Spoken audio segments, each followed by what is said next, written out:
오늘은 제 6계명입니다.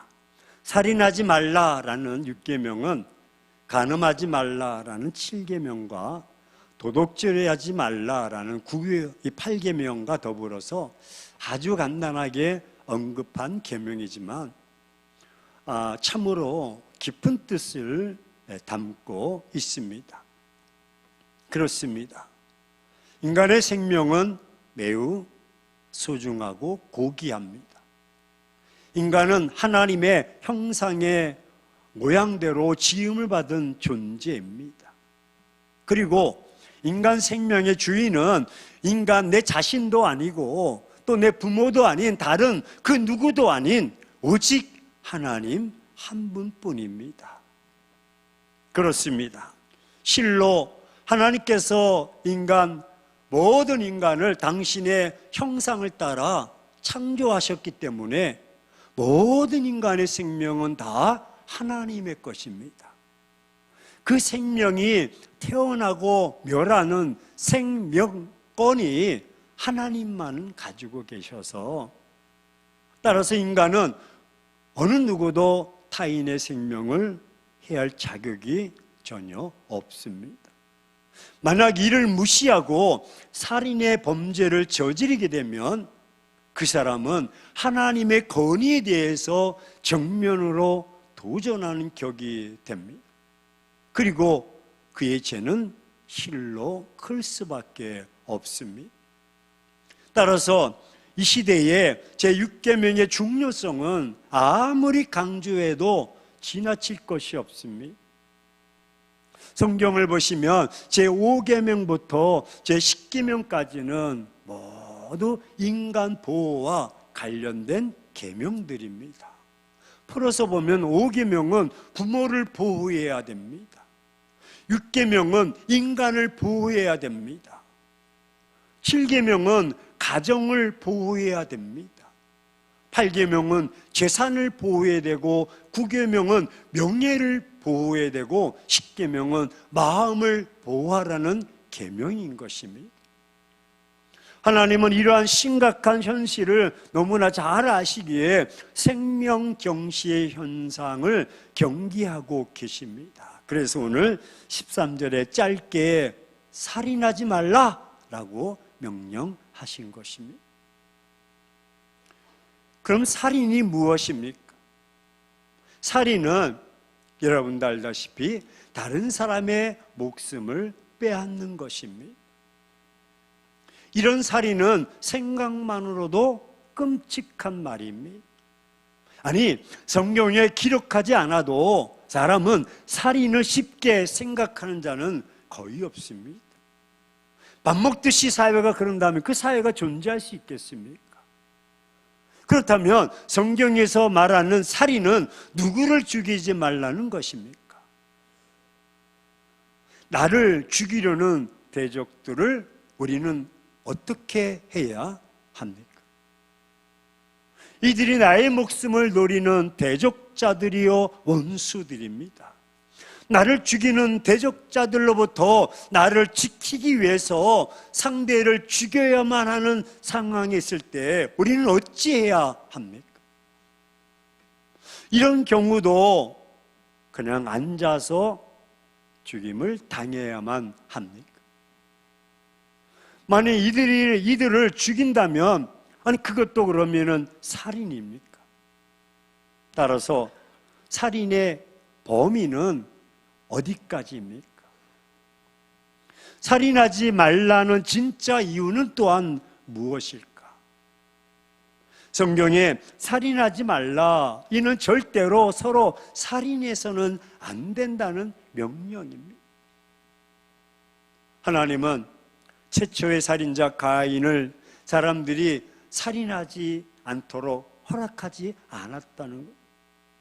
그걸 죽이지 말라고 말하면 비록 살인자지만 하나님은 자신이 만드신 생명에 대한 가치와 존엄을 지키기를 원하셨습니다. 그렇습니다. 모든 생명 안에는 하나님의 형상과 하나님의 생명이 존재하기 때문에 생명을 죽이는 일은 하나님의 형상을 훼손 곧 짓밟는 일이 되는 것입니다. 성경이 살인을 심각한 죄로 규정하는 가장 중요한 이유는 살인은 하나님의 형상을 파괴하는 죄이기 때문입니다. 우리는 그 근거로 창세기 9장 6절 말씀을 한번 같이 읽겠습니다. 시작. 다른 사람의 피를 흘리며 그 사람의 피도 흘릴 것이니 이는 하나님이 자기 형상대로 사람을 지었음이니라. 인간이 다른 모든 종류의 피조물과 차별화되는 특성은 하나님의 형상을 따라 지어졌다는 것입니다. 인간 안에는 하나님의 숨결이 있고 하나님의 신성이 있고 하나님의 거룩함과 하나님의 사랑이 깃들여져 있습니다. 그래서 하나님은 인간을 아주 특별한 존재로 보시고 아끼시고 사람을 창조하신 뒤에 심히 좋았다고 말씀하십니다. 인류 역사성에서 종종 인간의 존재 이유를 기능적인 이유로 파악하려는 시도가 있었습니다. 다시 말하면 인간의 기능이 원활하면 그는 필요한 존재이지만 더 이상 기능이 불가능하면 그는 존재할 이유가 없다고 생각하기도 했습니다. 6.25 전쟁이 끝나고 많은 군인들이 팔다리가 잘리고 그런 분들은 상이용사라고 읽고 많은 대우를 했습니다. 근데 일본 군인들은 상이용사가 거의 없습니다. 전쟁에 패했는데도 왜? 전쟁에서 팔다리가 잘려 있으면 그 자리에서 그를 죽였습니다. 왜? 사람 노릇을 못하고 나라의 짐이 된다. 이런 사상, 이런 가치관을 따진다면 더 이상 기능이 어려운 장애인이나 더 이상 거동이 어려운 병자들은 존재할 필요가 없을 것입니다. 기능이 떨어지는 어르신들, 어린아이들, 병자, 여성들은 덜 필요한 인간이 되고 말 것입니다. 하지만 성경적 기독교는 이런 생각을 철저하게 반성경적인 가치관으로 규정하고 대적해 왔습니다. 인간의 인간된 가치는 기능으로 규정하는 것이 아니라 하나님의 형상이라고 성경이 가르치고 있기 때문에 그렇습니다. 성경은 기능 여부를 떠나서 모든 인간이 하나님의 형상대로 지음을 받았다고 말씀하고 있습니다. 우리 좌우 사람에게 당신을 보니 하나님 형상을 배운 것 같습니다. 하나님의 형상입니다. 따라서 살인은 바로 이런 소중한 가치를 지니는 인간을 파괴하는 심각한 범죄인 것입니다. 모든 생명의 주관자는 하나님이십니다. 하나님은 그래서 인간의 생사하복을 결정하시는 분입니다.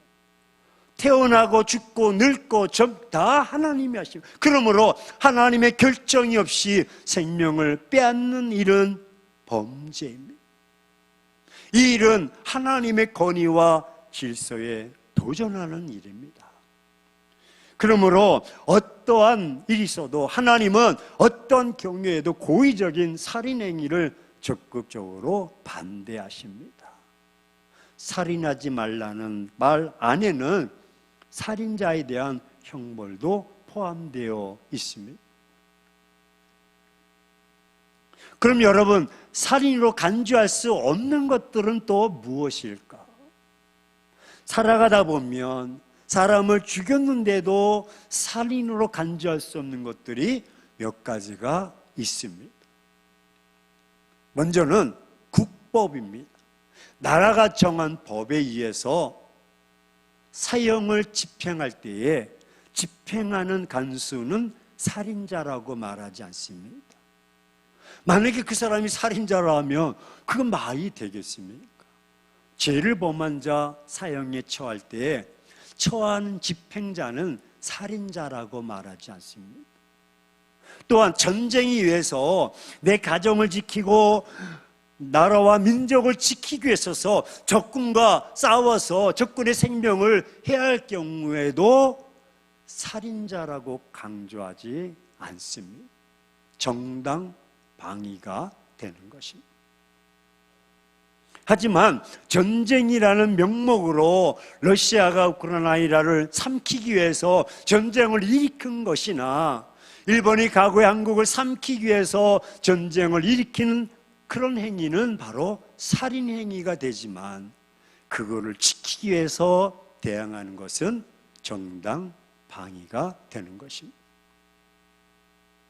개인적으로 봅시다. 내가 가정에 혼자 여러분 연약한 자가 있는데 강도가 칼이나 무기를 가져와서 재산을 빼앗고 재산을 빼앗는 것뿐만 아니라 내 생명까지 해하려고 내 목에 칼을 들이대면 그냥 주여 그리고 그냥 죽겠습니까?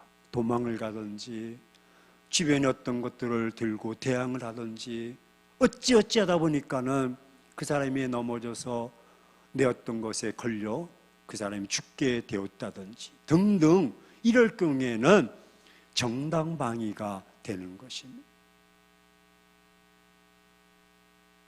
성경에 보면 이런 것들을 우리는 가실치사라고 말을 합니다. 전쟁이나 강도로부터 자기 자신을 지키는 것. 또 이것은 아니지만 가실치사가 있습니다. 신명기 19장 5절에 보면 어떤 사람이 산에 나무를 하러 도끼를 들고 올라갔는데 이 도끼를 잘못했는지 나무를 패다 보니까 도끼가 빠져가지고 그 쇠뭉치가 지나가는 사람의 머리를 강타해서 그 사람이 그렇게 죽었다고 가정했을 경우 일부러 도끼를 던진 것도 아니고 어찌 하다 보니까 그렇게 됐을 경우 이거는 살인이 아니다. 그래서 그 사람을 보호하기 위해서 왜 눈은 눈으로 손은 손으로 피는 피로 갚아야 되기 때문에 그 사람을 도피성으로 숨게 했습니다. 거기서 자중하게 하고 기간을 지냈던 거죠. 하지만 남의 생명을 빼앗는 것은 죽임을 한다는 것은 형벌을 금치 못합니다. 살인하지 말라라는 법을 지키지 않았기 때문입니다. 여러분, 살인은 칼로, 총으로, 포로만 하는 것이 아닙니다. 신약에 보면 칼보다 더 무서운 흉기가 있는데 그 무기가 바로 우리의 입술입니다. 내가 말하는 말입니다. 칼로 찌르면요 피부가 상합니다. 말로 찌르면요 심령이 상합니다. 칼로 찔러서 내 팔이 상하면 도려내면 됩니다. 말로 사람을 죽이면 심령이 부패해서 죽습니다. 더 무섭습니다. 그래서 전쟁에서 죽은 자의 숫자보다 말과 상처 받아서 죽은 자가 더 많다는 통계가 있습니다. 그래서 우리는 말을 조심해야 됩니다. 저주하는 말, 죽이는 말이 아니라 살리는 말을 해야 됩니다. 우리 입술에 파수꾼을 세워서 내가 말 한마디 함으로써 이 말이 상대방이 어떻게 되는가 잘 신중하게 하셔야 됩니다. 사랑하는 행복한 교회 성도 여러분, 지금 이 시대는 생명에 대한 가치와 존엄성이 무너졌습니다. 너무도 끔찍한 살인들이 자행되고 있습니다. 묻지마 살인들, 지하철 데이트 폭력 살인, 이런 사건들이 계속 일어나고 있습니다. 보복운전으로 사람의 생명을 빼앗아 가기도 하고, 부모가 자녀를 갖고 있는 자식을 짐이 된다고 학대하며 죽이기도 하고, 자식이 부모를 흉기로 찔러 살해하며 돈을 빼앗기도 하며, 아니, 입에 담기도 거북스러운 여러 종류의 살인들이 이 시대도 자행되고 있습니다. 그럼 살인에는 어떤 종류의 것들이 있을까? 먼저는 직접 살인입니다. 인간 최초의 직접 살인은 가인에 의해서 발생되었습니다. 가인은 동생 아벨과 함께 하나님께 제사를 드리다가 하나님께서 동생 아벨의 제사는 연락하시고 자기의 제사는 연락하지 않는 것을 보고 분풀이하듯 죄 없는 동생을 돌로 쳐서 죽였습니다. 하지만 이 사건의 배후 조종자는 사단이었습니다. 요한복음 8장 44절에 마귀를 처음부터 살인자라고 말합니다. 그 후로부터 가인의 후손은 계속해서 살인을 그치지 않았습니다. 또한 간접살인도 있습니다. 사람들이 주의하지 않으면 부지 중에 간접살인자가 되어질 수 있습니다. 미필적 살인인 것이죠. 간접살인은 죽음의 원인을 제공하는 것이, 예를 들어서 어떤 분이 식당을 하는데 이유는 많이 추구하게 있어서 이 음식이 썩었고 부패했는데 약물 처리해가지고 마치 신선한 재료인 것처럼 음식을 만들어 제공했는데 그걸 먹고 탈이 나서 장염이 와서 그만 죽게 되었다면 그는 간접살인이 되는 것입니다. 건축을 할 때도 기둥에 여러분 철근 10개를 박아야 되는데 많이 남기려고 6개만 하고 4개는 빼돌리고 이래서 건물이 지탱할 수 없어서 무너져서 압사당했다면 그는 간접살인이 되는 것입니다. 또는 직접적인 자살입니다. 자살도 살인입니다. 왜? 자기가 자기를 죽이는 것입니다. 자기 살인인 것입니다. 자신은 자기의 생명을 자기가 죽이는 끔찍한 범죄가 바로 자살인 것입니다. 살인의 범죄에서 벗어날 수 없는 죄악입니다. 무서운 죄악의 대가를 치러야 됩니다. 따라서 살인과 자살은 단순히 개인의 목숨을 빼앗는 것에 그치지 않는다는 것을 잊지 않기를 주의 이름으로 축원합니다. 하나님은 생명을 지키는 일을 우선시합니다. 하나님은 생명을 보호하는 일을 우선시합니다. 하나님은 우리가 이 땅에 사는 동안 우리의 생명이 복을 받기를 원하십니다. 또 타인의 생명을 존중하는 것은 물론이요 자신의 생명도 귀중히 여기는 자가 되기를 원하십니다. 평소 여러분은 여러분 이런 일을 어떻게 생각하셨습니까? 살인은 단순히 한 사람의 목숨을 빼앗는 것이 아닙니다. 하나님의 형상을 짓밟는 일입니다. 그를 통해서 이루실 하나님의 계획을 완전히 무너뜨리는 하나님을 향한 범죄인 것입니다. 생명은 하나님의 손에 있습니다. 만일 이 일을 무너뜨리는 자가 있다면 하나님께서 나서십니다. 생명에 대한 모든 결정은 오직 하나님만이 하셔야 합니다. 하나님께서 가인의 살인을 직접 나서서 막으셨음을 잊지 않기를 바랍니다. 하나님은 생명을 지키는 일, 보호하는 일을 우선시하며 타인의 생명은 물론이고 자신의 생명도 살인해서는 안 됩니다. 심지어 하나님께서 사람을 죽이셨습니다. 왜 그렇게 하셨을까? 그것은 바로 이 법을 파기했기 때문, 이 언약을 무너뜨리기 때문에 선을 끊기 위해서서 살인을 더 이상 하지 않게 하기 위해서서 하나님이 그렇게 징벌하신 것입니다. 따라서 우리는 이 말씀을 꼭 지켜야 되고 배워야 됩니다. 이것은 반드시 지켜야 할 필수적인 명령입니다. 하나님은 살인하지 말라 외에 다른 조항을 덕지덕지 붙이지 않았습니다. 무조건 살인하지 말라라는 명령입니다. 어떤 경우에도 살인은 예가 있을 수 없습니다. 어떤 경우 살인은 하나님께서 절대 금하시는 명령임을 잊지 않기를 바랍니다. 살인은 최고의 형벌로 그래서 다스려야 하는 것입니다. 예수님은 생명을 주시려고 이 땅에 오셨습니다. 예수님은 살리려고 오셨습니다. 예수님은 죽어가는 죽이는 우리를 살리려 이 땅에 오셨습니다. 예수님은 죽어가는 우리에게 생명을 주시려고 이 땅에 오셨습니다. 따라서 살인은 예수님의 구속을 헛되게 하는 범죄입니다. 그럼 어떻게 하면 생명을 존중히 여길 수가 있겠습니까? 성경은 살인의 원인을 만드는 미움이나 분노를 다룰 때마다 두 가지를 저는 강조한다고 생각합니다. 이 두 가지가 우리 시대처럼 살인이 만연하는 사회에서 여러분 생명 존중을 실현하는 열쇠라고 생각합니다. 첫 번째 열쇠는 하나님의 관점입니다. 또 하나의 열쇠는 하나님의 지배입니다. 첫 번째 열쇠 한번 따라서 고백합시다. 하나님의 관점.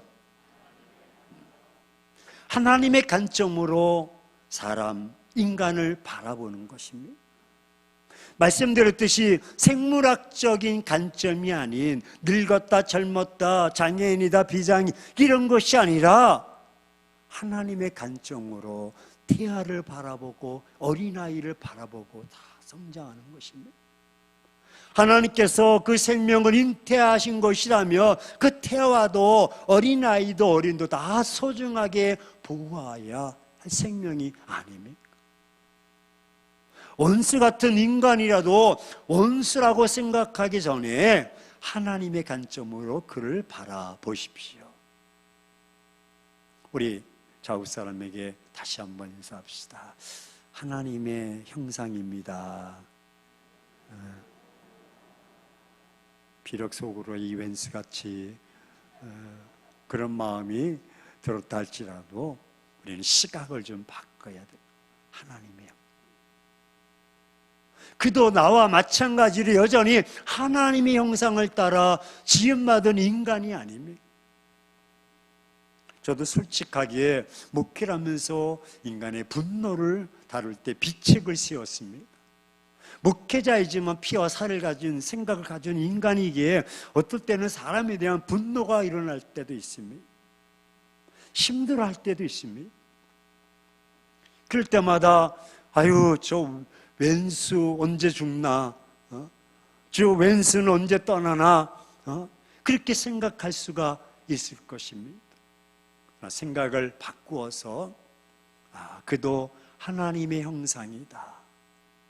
그런 마음을 가지면 내 마음도 상해집니다. 그래서 야고보서를 읽다가 저는 적용하기로 했습니다. 야고보서에 보면 하나님 형상대로 지음받은 사람들을 저주하는 것이 아니라 축복하는데 저 인간도 하나님이 지으셨다. 하나님의 작품이다. 우리 다시 한번 옆 사람에게 당신을 보니 하나님의 작품입니다. 그전에는 아유 저 인간 그랬는데 지금 보니까 하나님의 작품이다. 이게 하나님의 관점이라는.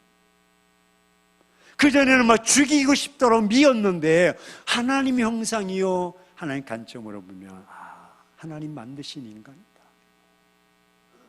물론 마귀가 우리 마음을 많이 적지 않게 손상시키겠지만 그럼에도 불구하고 그는 여전히 하나님 아끼시고 회복을 기다리시는 하나님의 소중한 작품입니다. 이것이 바로 하나님의 관점인 것입니다. 또 하나는 하나님의 인간 존중을 실현하는 열쇠가 하나님의 지배입니다. 인류 최초 살인자 여러분 아담이 4장에 보면 어떤 생각을 했을까?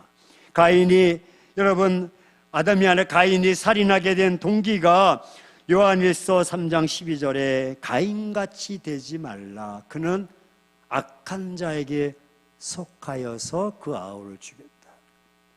가인이요 사람을 죽였을 때 분노하게 되었는데 그것을 주장한 것이 사단 마귀였다는 것입니다. 제정신을 한 것이 아니라 마귀의 조종을 당한 것입니다. 가인이 살인할 때 그는 마귀의 지배 아래 있었다는 것입니다. 그래서 예수님도 요한복음 8장 44절에 가리켜서 처음부터 마귀는 살인한 자다, 마귀는 생명을 도둑질하는 자요, 빼앗는 자요, 생명의 파괴자라는 것입니다. 따라서 여러분, 그리스도인들도 하나님의 지배를 받지 못하면 누구도 순간적으로 사단의 지배를 받을 수 있다는 것입니다. 가인과 아벨이 하나님 앞에 예배를 드렸다는 사실을 잊지 마십시오. 그럼에도 그는 사단에 눌려서 지배를 당해 동생을 죽인 것입니다. 따라서 에베소서 4장 26절에 그래 너희가 살아가면서 품을 품을 수도 있어, 그러나 죄를 짓지 말라. 그래서 27절에 죄를 짓지 말라, 죄를 짓기 전에 마귀에게 틈을 주지 말라라고 말합니다. 그런 마음 누구나 가질 수 있어요. 마귀에게 지배당할 수 있어요. 그때 우리는 마귀를 대적해야 됩니다. 왜? 사단 마귀는 살인자요, 살인 조종자요. 그래서 마귀를 대적해야 하는 것입니다. 사랑하는 행복한 교회 성도 여러분, 이제부터 감정을 다스리고 절제합시다. 살인은 잘못된 감정에서 미움과 분노, 사단의 지배 아래서 그렇게 나갈 때 살인자가 되는데 그를 끊어 버립시다. 살인은 마귀의 지배 아래 일어납니다. 예수님은 그래서 형제를 미워하는 것은 살인이라고 했습니다. 감정을 다스리고 절제하는 법을 배우십시오. 이것이 살리는 것입니다. 미성숙의 대표적인 모습은 감정 조절이 안 되는 것입니다. 잘 조절하셔야 됩니다. 잘 참는 것은 성숙한 것입니다. 만약 여러분들이 이 말씀을 듣고도 계속 자기의 감정을 다스리지 못하고 그리고 하나님의 지배를 받지 못한다면, 하나님의 관점과 그 시선과 마음과 지배를 받지 못한다면 더욱이 사단 마귀의 종이 되어서 자기 분노의 감정을 다스리지 못한다면 우리도 살인자가 되어서 범법자가 되고 말 것입니다. 누구도 장담을 못합니다. 결국 다른 사람의 몸을 죽이고 다른 사람의 영혼을 죽이는 살인자가 되고 말 것이고 하나님 앞에 범법자로 심판을 받게 될 것입니다.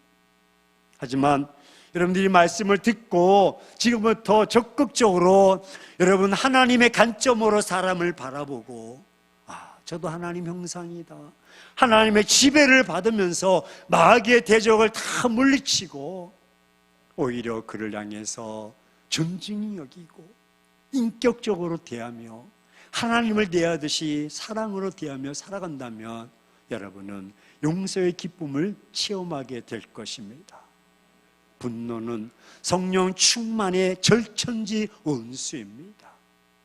그것은 자신과 상대방에 있는 하나님의 형상을 철저하게 파괴시키기 때문입니다. 그러나 여러분은 이 분노를 잘 다스릴 줄 아는 성령의 사람인 줄로 믿습니다.